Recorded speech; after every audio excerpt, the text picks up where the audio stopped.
We're seeing a change in the economic balance in the world, the economic power. And what we see, of course, is countries like India and China advancing very rapidly. But they're not just advancing in terms of all low-skilled jobs, which always thought might be the case, but of course they're putting an enormous amount into high skills, educated workforce, research, local design capability, and so on. Now that gives a real challenge. It gives every industrialized nation a real challenge because there's nothing we can do cheaper than such countries. So if we're going to offer services or products on the world stage, they have to compete on something else. And to do that, we've got to make the most use of our creative abilities. And that's good news because we have got terrific creative abilities in the United Kingdom.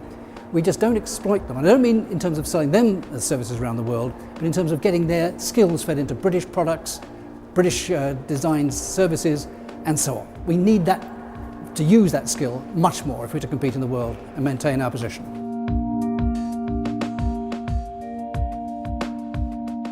Well, one of the hardest things about expanding an innovation ecosystem in Britain is we've got no idea what it looks like or what it is because we haven't got one. If this was Sweden or Finland or South Korea or America, even Canada or Australia, people have a better idea about what I'm talking about. But what it is a well understood system in which all the moving parts that are required to support the act of innovation and productive entrepreneurship are in place.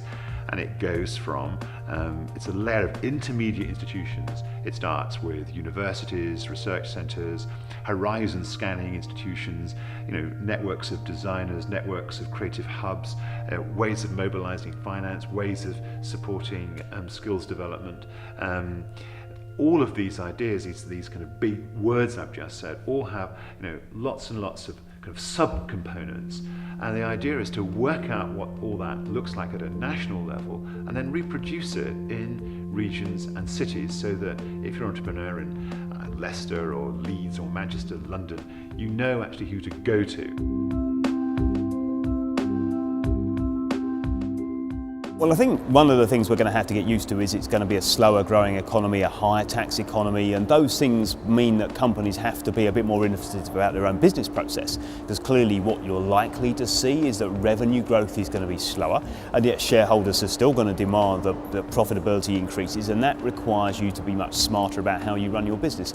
It isn't the story about cost cutting, because you can't cut costs forever. We've seen a lot of that over the last 18 months, but it's going to be increasingly difficult to use that as a route to bottom line growth. So companies need to be much more innovative about the way that they strategize for a slower growth market. So I think that's a big issue. Companies need to rethink their entire business model around that. Collaboration as an ideal is a very powerful idea and very powerful term. The devil's in the details, but I think that the idea that any of us are necessarily consumers as much as co-creators of experience is a powerful concept, and I think it's true. So when businesses and designers are looking at what is the role together, I think the idea that a business would let or give a designer a remit on a project and then the designer would come back with the thinking, whether it were product design, marketing strategy, org design, whatever aspect of design, I think that's an old model versus the business and the designers actually being a collaborative process together.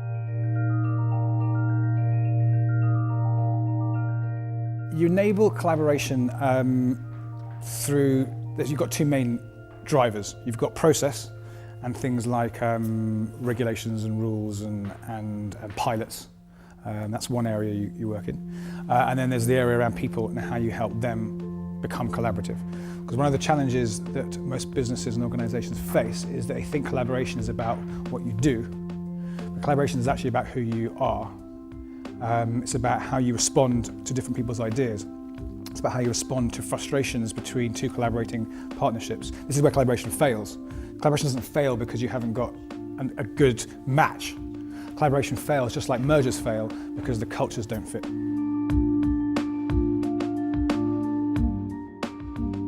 Design actually is the bridge between the entrepreneur and the business and the consumer. And the more complicated and technically sophisticated stuff can be, the more it has to be user-friendly, so it gets early adoption. And that act is actually the heart of design.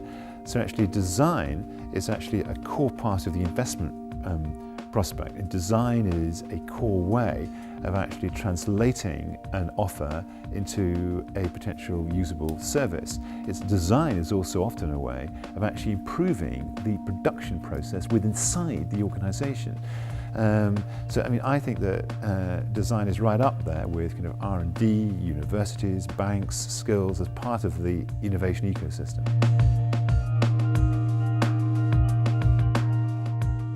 I think one of the big debates is about worldview, how people see the world. And the design, as taught primarily in the UK, is excellent at delivering a certain set of worldviews.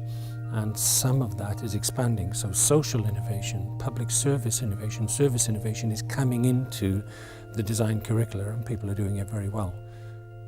I think that trend is going to continue, and we're going to include ever more aspects of our daily lives until we'll see that it's about sustainable innovation. I'm not sure it's happening yet though, but the signs are that it's going in the right direction.